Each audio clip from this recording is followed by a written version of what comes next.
Hello everyone and welcome. In this video I'm going to walk you through how to enter safe mode in Windows.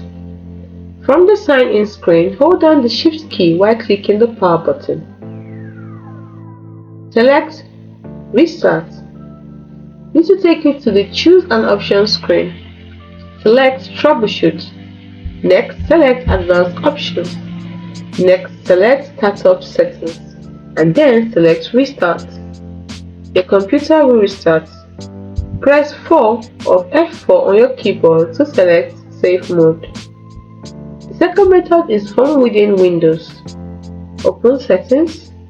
By clicking on the Windows clip of the I key, go to Update and Security, click on Recovery.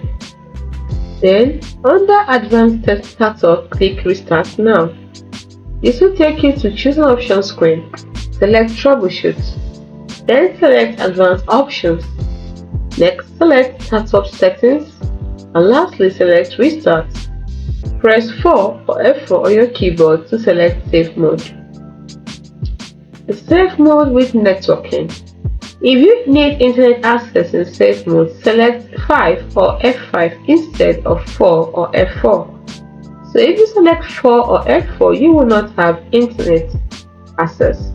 But if you select 5 or F5 when selecting your Safe Mode option, you will have internet access.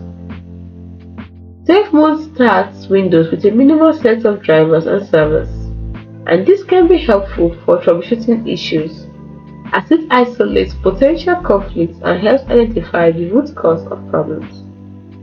Hope you found this video helpful. If you did, don't forget to like and subscribe to the channel for more. Thanks for